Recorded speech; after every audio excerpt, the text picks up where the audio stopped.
আজকে গণ অধিকার পরিষদের উদ্যোগে আজকে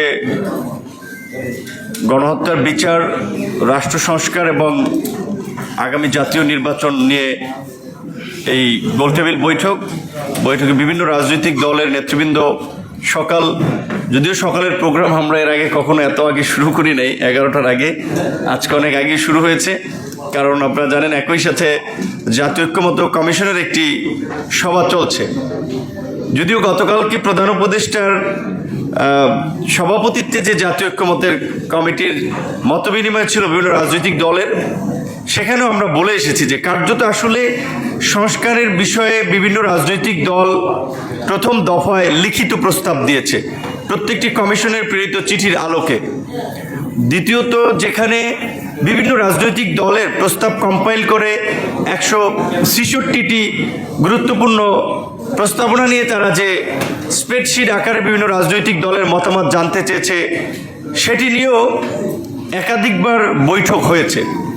তো আজকের বৈঠকে আসলে কোনো দলেরই বোধহয় নতুন করে আর খুব বেশি কিছু বলার নাই। সেই জন্য আমরা বলেছিলাম যে ইতিমধ্যেই যে সমস্ত বিষয়গুলোতে ঐক্যমত্যে পৌঁছানো গেছে, সেগুলো বাস্তবায়ন কী প্রক্রিয়ায় হবে সেইটি নিয়ে আলোচনা করা দরকার। আমাদের সিনিয়র রাজনীতিবিদ মান্না ভাই কিন্তু অত্যন্ত একটি তিক্ত সত্য কথা বলেছেন, যেটি অনেকেই বলেন নাই। এই যে গতবারের মতো যে পঞ্চমবার, মানে হচ্ছে 4বার কিন্তু 5বার হবে, 5বার যে জাতীয় সংলাপ আপনারা দেশবাসী খুব আশান্বিত হয় বা দেশবাসী খুব উদ্বেলিত হয়, উচ্ছ্বাসিত হয় যে বিভিন্ন রাজনৈতিক দলের প্রধানরা, শীর্ষ নেতৃবৃন্দ, সরকার প্রধান এবং উপদেষ্টাদের সাথে মিটিংয়ে বসছে। নিশ্চয়ই দেশ এবং জাতির জন্য একটা গুরুত্বপূর্ণ সিদ্ধান্ত আসবে। কিন্তু এই মিটিংগুলোতে যেটা মান্না ভাই বলেছে, বা আপনারা ওই মাঝে মাঝে টেলিভিশনের বক্তব্য দেখেছেন, 2-3 মিনিট 2.5 মিনিটের বক্তব্যে কারো থেকে স্তুতি বন্দনা এবং কার্যকর কোনো আলাপ আলোচনা বলতে গেলে আমাদের দৃষ্টিতেও গত এই 5টা মিটিংয়ের কোনো মিটিংয়ে ওইভাবে হয়েছে বলে, এবং মিটিংয়ের আলোচনার আলোকে কোনো সিদ্ধান্ত এসেছে বলে আমাদের জানা নাই। বিশেষ করে বলতে গেলে গত 6 মাসের রাজনৈতিক কনসার্নটা একটা গুরুত্বপূর্ণ জায়গায় ঘুরপাক খাচ্ছে। সমস্ত আলোচনায় দেখবেন এই বিষয়টা কিন্তু আছে, যে নির্বাচনের বিষয়ে কেন রাজনৈতিক দলগুলো নির্বাচনের বিষয়ে উদ্বেগ প্রকাশ করছে, কেন ডিসেম্বরের মধ্যে নির্বাচন দাবি করছে, এর পেছনে নিশ্চয়ই কারণ আছে। প্রধান উপদেষ্টাও কিন্তু বলেছেন যে ডিসেম্বর থেকে জুন এর মধ্যেই তিনি নির্বাচন দিতে চান। যদিও তার ভাষণে প্রথমে ছিল ডিসেম্বর, পরবর্তীতে আবার সেটা তার অফিসিয়াল যে ফেসবুক পেজ, সেখানে আসলে যারা এটা অপারেট করেন তারা এডিট করে ডিসেম্বরের থেকে জুন আবার লাগিয়েছেন। প্রথমে আমরা যে বক্তব্য এবং তার অফিসিয়াল পেজ থেকেও যেটা স্টেটমেন্ট পেয়েছিলাম, ডিসেম্বরের মধ্যেই তিনি নির্বাচন দিতে চান। তার আগে সেনাপ্রধানও বলেছিলেন 18 মাসের মধ্যে নির্বাচন। সেনাপ্রধানের সাথে প্রধান উপদেষ্টার বৈঠক এবং পরবর্তীতেই কিন্তু প্রধান উপদেষ্টার ভাষণে আমরা এই টাইমলাইনটা পেয়েছিলাম। সেখান থেকে জুনে আসলো কেন, এটি নিয়েই কিন্তু আমাদের একটা উদ্বেগ উৎকণ্ঠা আছে। কারণ বাংলাদেশের প্রেক্ষাপটে মে মাসে তীব্র গরম, ভ্যাপসা গরম। এই যে এখানে সিনিয়র নেতৃবৃন্দ আছে, নির্বাচন করলে ক্যাম্পেইন প্রচারণা অনেক অজ্ঞান হয়ে যাবেন। তাহলে এই সময়টা তো পারফেক্ট সময় না। জুনের কথা, জুনে কালবৈশাখী সহ ঝড় শুরু হয়ে যায়, তাহলে জুনেও নির্বাচন সম্ভব না। তার মধ্যে আবার রোজা চলে আসবে, ঈদ চলে আসবে, সুতরাং এই সময়টাও তো নির্বাচন সম্ভব না। তাহলে প্রধান উপদেষ্টার ঘোষিত রোডম্যাপে যদি নির্বাচন করতে হয়, তাহলে কিন্তু সেটা বিফোর ফেব্রুয়ারির ফার্স্ট উইক, ফেব্রুয়ারির প্রথম সপ্তাহের পূর্বেই। তাহলে রাজনৈতিক দলগুলো ডিসেম্বরে নির্বাচনের দাবি করছে বা দাবি জানাচ্ছে। ধরেন যদি প্লাস মাইনাস 1 মাসও যায়, প্রধান উপদেষ্টার ঘোষিত সময় কিন্তু ফেব্রুয়ারির ফার্স্ট উইকে যাওয়ার কোনো অবকাশ নেই। কিন্তু 6 মাসে আমরা ওই ডিসেম্বর থেকে জুন এর বাইরে যাবেন না, এই কথার বাইরে কিন্তু নতুন কোনো কথা শুনি নেই। এখন আমাদের আন্দোলনকারী ছাত্র, যুবক, তরুণদের মধ্যে কিংবা অরাজনৈতিক, বিশেষ করে যারা এই আন্দোলনে দেখেছেন রাজপথে নেমে এসেছে, গত কিছুদিন আগে লিডোর একটি গবেষণা বলছে যে এই আন্দোলনে প্রায় 1.5 শতাধিকের উপরে পথ শিশু মারা গিয়েছেন। তো পথ শিশুরা তো কোনো রাজনৈতিক দলের কর্মী হিসেবে আন্দোলনে আসেন নাই। কিংবা আমরা যে যাত্রাবাড়ি, মিরপুর, উত্তরা, যে সমস্ত জায়গাগুলো আন্দোলনের হটস্পট ছিল, সেখানে যে প্রতিরোধ গড়ে তুলেছে, এখানে সাধারণ মানুষই স্বতঃস্ফূর্তভাবে নেমে এসেছে। তো তাদের একটা কনসার্ন হচ্ছে যে এই ফ্যাসিস্ট শক্তির বিরুদ্ধে তারা লড়াই করেছে জীবন বাজি রেখে, সেই পরাজিত শক্তি যেন বাংলাদেশের রাজনীতিতে পুনর্বাসিত না হয়, সেজন্য একটা রাজনৈতিক কমিটমেন্ট চায়। সরকার ইতিমধ্যেই তাদের কার্যক্রম নিষিদ্ধ করেছে, হয়তো বিচার সম্পন্ন হলে বিচারিক প্রক্রিয়াও এই বিষয়টা চিরতরে জার্মানির নাৎসি কিংবা ইটালির মুসোলিনির পার্টির মতো নিষিদ্ধ হবে বলেই আমরা আশা করি। তাহলে ফ্যাসিবাদের একটা রাজনৈতিক বিষয় সিদ্ধান্ত পাওয়া গেল। গণহত্যা সহ মানবতা বিরোধী অপরাধী যারা শুধু জুন জুলাই না, গত 16 বছরে যারা এই একদলীয় শাসন প্রতিষ্ঠা করার জন্য যারা জনগণের ভোটাধিকার হরণ করে দেশের ভিন্ন মতের নাগরিকদের উপর একটা চরম নির্যাতন নিপীড়ন চালিয়ে এই ফ্যাসিবাদ কায়েম করেছে, তার সাথে যারা জড়িত অবশ্যই তাদেরকে বিচারের আওতায় আসতে হবে। কিন্তু আমরা বারবার বলছি যে গত 9 মাসে আপনি দেখবেন যে আওয়ামী লীগের কিংবা তার সহযোগী, এই ফ্যাসিবাদের সহযোগী যারা ছিল তাদের 900 জনকে, উল্লেখযোগ্য 900 জনকে কি গ্রেপ্তার করা হয়েছে, বরং একে একে সবাইকে নিরাপদে দেশ ত্যাগে টাকাকে ডলারে কনভার্ট করে, বিদেশি মুদ্রায় কনভার্ট করে বাইরে নিয়ে যাওয়ার সুযোগ দেওয়া হয়েছে। উপদেষ্টা পরিষদের পরামর্শে সুপারিশে কাউকে কাউকে জামিন দেওয়া হয়েছে। ছাত্র নেতৃবৃন্দ, আমাদের ভাইয়েরা, আমাদের সহকর্মীরা হয়তো বুঝে কিংবা না বুঝে আবেগে বলছে, কিংবা তাদের এজেন্ডা বাস্তবায়ন করার জন্য বলছে যে সেনাবাহিনীকে কাঠগড়ায় দাঁড় করাচ্ছে। আওয়ামী লীগের যে রিফাইন্ড আওয়ামী লীগ নামে যে প্রকল্প নেওয়া হয়েছে, এর সাথে তো 2 জন উপদেষ্টা জড়িত। এটা শুধু সেনাবাহিনীর বক্তব্য না, যদি সেনাবাহিনী এই ধরনের বক্তব্য দিয়েছে কিনা আমরা জানি না। তো এই রিফাইন্ড আওয়ামী লীগ তো তাহলে সরকারও চাচ্ছে, যেই কারণেই তো কয়েকজনকে রিফাইন্ড হিসেবে উপস্থাপন করার জন্য এখনো গ্রেপ্তারে বাইরে রাখা হয়েছে, জামিন দেওয়া হয়েছে, এবং এই বিষয়টা আলাপ আলোচনা চলছে। তারাই বলছে যে আওয়ামী লীগের মতো একটা বড় দল, তাদের 15 থেকে 20% ভোট আছে, আপনারা কি চাইলে এটা সম্ভব? এটা উপদেষ্টাদেরও কারো কারো বক্তব্য। তো তাহলে এই যে একদিকে ধরেন আমাদের বিপ্লবী ছাত্ররা খুব স্পিডের সাথে কথা বলছে, আওয়ামী লীগের প্রশ্নে আমরা আপোষ করবো না, কিন্তু এই সরকারের লোকেরাও তো আওয়ামী লীগের সাথে একটা দফা করে একটা সমঝোতা করার প্রক্রিয়া চালিয়েছে বা চালাচ্ছে। সেই জায়গা থেকে আমরা বলছিলাম যে একেবারে এই অরাজনৈতিক সরকারের উপদেষ্টা পরিষদের এই উপদেষ্টা মণ্ডলী দিয়ে এই বিপ্লবী স্পিরিটের জন আকাঙ্ক্ষার বাস্তবায়ন সম্ভব নয়। সেখানে আমরা শুরুর দিকে বলেছিলাম যে পার্থ ভাই যেটা বলে গিয়েছেন যে অন্তত যারা রাজনীতি বোঝে এরকমের 4-5 জন মানুষকে আপনারা নেন। আজকে আপনারা দেখেন যে এই উপদেষ্টা পরিষদ বিনয়ের সাথে, উইথ ডিউ রেসপেক্ট, তাদের প্রফেশনাল জায়গায় তাদের পাণ্ডিত্য আছে, আমরা সম্মান করি।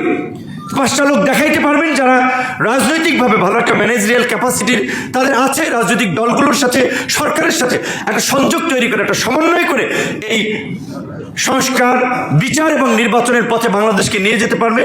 বরঞ্চ সরকারের কিচেন ক্যাবিনেট হিসেবে পরিচিত কিছু উপদেষ্টারা ক্ষমতাকে কুক্ষিগত করার জন্যই ষড়যন্ত্র করছেন, নাটক সাজাচ্ছেন যে প্রধান উপদেষ্টা পদত্যাগ করবেন, যেটা পার্থ ভাই বলেছেন।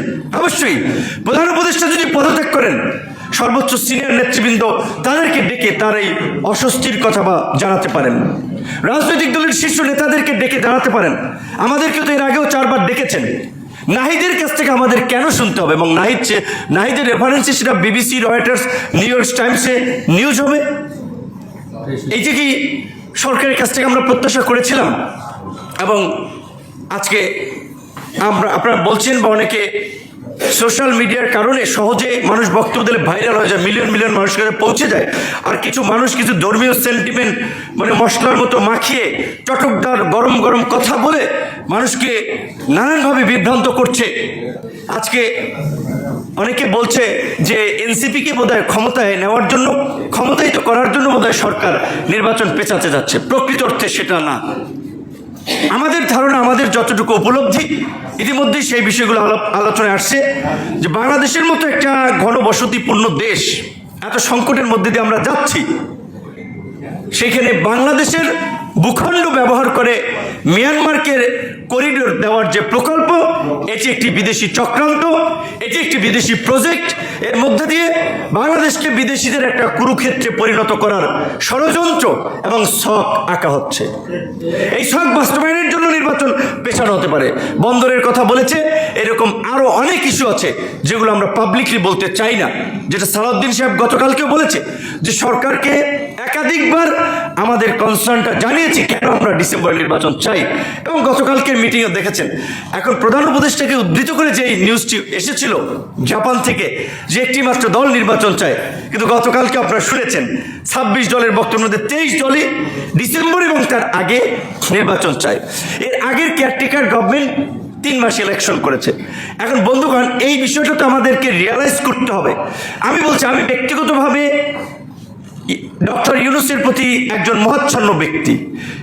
এই রুমেই আমরা পেশাজীবী অধিকার পরিষদের ব্যানারে তাকে যখন বিচারিক হয়রানি করা হয়, seminar on judicial harassment and doctor Yunus, এই শিরোনামে আলোচনার সেমিনার করেছে। শহীদুল আলম ভাই ছিল, লতিফ মাসুম সাহেব ছিল, শারমিন মুর্শিদ আজকে উপদেষ্টা উনি ছিলেন, অনেকে ছিলেন। কিংবা ওনাকে যখন হেনস্থা করা হয়, আমরা তার প্রতিবাদ করেছি, মশাল মিছিল করেছি, কারণ তিনি একজন সম্মানিত নাগরিক। তার প্রতি সম্মানে কিন্তু আমাদের বিন্দুমাত্র কমতি নেই, কিন্তু রাষ্ট্রের বৃহত্তর স্বার্থে এখন আর আসলে আমরা বিশেষ করে তার সরকারকে দীর্ঘায়িত করার পক্ষে আমরা থাকতে পারছি না। সেক্ষেত্রে আমরা মনে করি এই যে বাজেট দেওয়া হয়েছে, আপনারা দেখেছেন, এখন বাজেট নিয়ে কী বলবো, এটি রাজনৈতিক সরকার, তারা তো ওইভাবে তাদের যে দুর্বল অবস্থা, তাদের যে ভঙ্গুর অর্থনীতি, তারা চাইলেও ভালো বাজেট দিতে পারবে না। তবে সবচেয়ে আমি মনে করি যে এই সরকারের কমিটমেন্টের বিপরীত, যে আমরা বারবার যেটা দুর্নীতির বিরুদ্ধে লড়াইয়ের কথা বলছি, সেই দুর্নীতি কি এই বাজেটেও বরাবরের মতো পৃষ্ঠপোষকতা করা হচ্ছে কালো টাকা সাদা করার মাধ্যমে। এই যে একটা বিপুল জনগোষ্ঠী তারা লড়াই সংগ্রাম করলো, এই তরুণদের ক্ষোভটা কোথা থেকে উদ্ধৃত হয়েছিল? কোটার থেকে। সরকারি চাকরিতে যে বৈষম্যমূলক কোটা ব্যবস্থা, সরকারি চাকরিতে সর্বসাকুল্যে পদ আছে 26 লাখ, এখন শূন্য পদ আছে প্রায় 5 লাখের মতো। বেকার তরুণ জনগোষ্ঠী আছে প্রায় 42 লক্ষ, শিক্ষিত বেকার 42 লক্ষ। সরকারি চাকরি 5 লাখ গেলেও তো আরও 35 লক্ষ 37 লক্ষ থাকবে। তো এই যে উচ্চশিক্ষিত তরুণ, তারপরে আরও যে আপনার 1.25 কোটি তরুণ রয়েছে যারা আইএলওর ভাষামতি যে সপ্তাহে 1 ঘন্টাও কাজ করে না, যাদের বয়স 15 থেকে 29 বছরের, এই তরুণদের জন্য এই অভ্যুত্থান পরবর্তী তারুণ্যের বিপ্লব পরবর্তী সরকারের বাজেটে সেরকম কোনো দিক নির্দেশনা, কর্মসংস্থান সৃষ্টি, লালাভাই যেটা বলেছেন শিল্পায়ন, কিংবা আমাদের এই সরকারের আরেকটা বিষয় দেখেন, সবচেয়ে বাংলাদেশের অস্তিত্বের জায়গা এগ্রিকালচার বেস কান্ট্রি, কৃষি উপদেষ্টার দায়িত্ব দিয়েছেন হোম মিনিস্টারকে। এই রকমের একটা পরিস্থিতিতে হোম সামলানোই তো তার জন্য কঠিন, তারে দিয়ে রাখছেন আবার কৃষি দায়িত্ব। কোনো ফাংশনেবল ওইভাবে কিছু দেখছি না। আরও মিনিস্ট্রি উঠতেছে, হেলথ মিনিস্ট্রির কথা গতকালকে প্রধান উপদেষ্টার সামনে বলেছিলাম। এই 8-10 দিন আগেও থাইল্যান্ড গিয়েছে চিকিৎসার জন্য। এই আহত ছেলে মেয়েরা এই 9 মাস পরে তারা সুচিকিৎসার জন্য আপনার থাইল্যান্ড যাওয়ার সুযোগ পেয়েছে। 9 মাসে যে তার সর্বনাশটা হয়েছে সেটা পুষাবেন কি দিয়ে? তো এই যে আমাদের কয়েকজন ছাত্র উপদেষ্টার কথা বলা হয়েছে ইতিমধ্যেই পত্রপত্রিকায়, এইটা বললে আমরা লজ্জিত হই, কারণ আমরা একসাথে সমসাময়িক সময় রাজনীতি করেছিলাম। শেখ হাসিনা প্রধানমন্ত্রী ছিলেন, তার পিয়নের 400 কোটি টাকার দুর্নীতির গল্প আপনারা জানেন। আর আমাদের একজন ছাত্র উপদেষ্টার পিয়ন 311 কোটি টাকার দুর্নীতির খবর গণমাধ্যমে এসেছে, দুদকের নজরে এসেছে।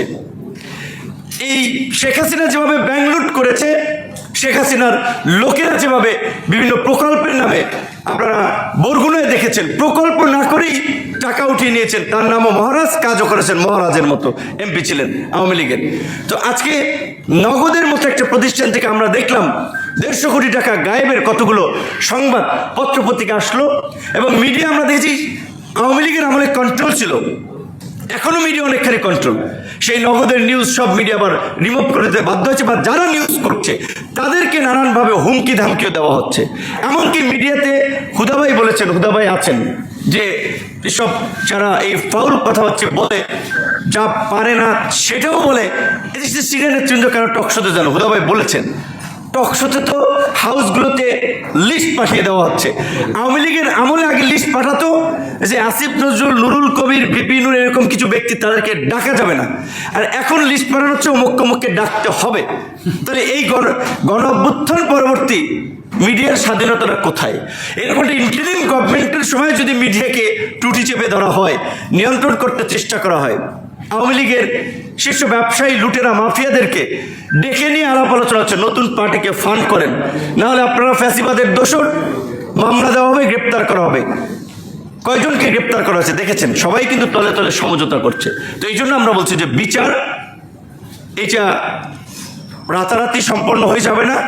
এইটা অন্তত সম্পন্ন হতে 5 থেকে 7 বছর লাগবে এই কেস সমাপ্ত হওয়ার জন্য, মিনিমাম। আরও বেশি সময় লাগতে পারে। আপনারা যারা আদালতে বিভিন্ন কেস দেখেন, শুনেন, পত্র নিউজটা তো বুঝেন। আর সংস্কারের প্রশ্নে ইতিমধ্যে এটা ঠিক যে বিএনপির বাইরেও আমরা 31টি রাজনৈতিক দল, গণতন্ত্র মঞ্চের মানবিক শীর্ষ নেতৃবৃন্দ আছেন, 12 দল, সমন্বয় জোট, ইসলামিক দল, অনেকগুলো দল মিলে আমরা এই নির্বাচনের আগেও একটা সংস্কার কর্মসূচি দিয়েছিলাম। যদিও আমরা মনে করি এই অভ্যুত্থান সেটার মাত্রাকে অতিক্রম করে গেছে। এখন একটা ব্যাপক মাত্রার সংস্কারের যে চাহিদা তৈরি হয়েছে, সেটার দিকে আমাদের মনোযোগ দেওয়া দরকার, সেটার সাথে থাকা দরকার। আমরা সব দলই কিন্তু আছি, সংস্কারের বিপক্ষে কেউ বলছে না। এমনকি আমরা এটাও বলছি যে সব দল ভিন্ন ভিন্ন মতামত দিয়েছেন। আপনারা আম্পায়ারের জায়গা থেকে, রেফারির জায়গা থেকে কিছু সিদ্ধান্ত আপনারা নেন, সেটাতে আমরা সমর্থন করব। এখন বাস্তবায়ন করুক, আমরা তো সেটাই চাই। সুতরাং সংস্কার এবং বিচার এবং সংস্কারকে নির্বাচনের মুখোমুখি করে নির্বাচন পেছানোর কোনো সুযোগ নাই। সত্যিকার অর্থে কিছু দল নির্বাচন পেছাতে চাচ্ছে শুধুমাত্র তাদের দলকে সুসংগঠিত করার জন্য, দলীয় লোকজনকে বিভিন্ন ক্ষেত্রে বসানোর জন্য, সেট করানোর জন্য। কাজেই কারো ব্যক্তি দলীয় স্বার্থের জন্য আমরা দেশ এবং জাতিকে একটা সংকটের দিকে তো ঠেলে দিতে পারি না। আর কিছু দল নয়, যেটা আমরা গতকালকের মিটিংও বলেছি, মোটামুটি তাও তাদের টাইমলাইনও কাছাকাছি। যেমন জামাতের মতো দলও কিন্তু ওই মে জুনের কথা রেফারেন্স করে যেটা বলেছে নির্বাচন সম্ভব নয়, সেক্ষেত্রে ওই ফেব্রুয়ারিকেই কিন্তু বুঝায়। সেক্ষেত্রে বলা চলে এই তাও 2-3টা দল ব্যতীত সব দলই এখন এই দ্রুত সময়ের মধ্যে, বিশেষ করে ডিসেম্বর কেন্দ্রিক নির্বাচনের লাইনই আছে। আমাদের পরিষ্কার কথা, আজকের এই সমাবেশ থেকে আমরা, এই গতকালকে মিটিং হয়েছে, আজকে জাতীয় ঐক্যমত্য কমিশনের আলোচনা হচ্ছে। প্রধান উপদেষ্টা যেটা আমাদেরকে 6 মাসেও নির্বাচনের রোডম্যাপ সম্পর্কে জানান নাই, আমরা ঈদের আগে প্রধান উপদেষ্টার কাছ থেকে নির্বাচনের অন্তত একটা সুনির্দিষ্ট মাসের তারিখ আমরা জানতে চাই। ধন্যবাদ সবাইকে।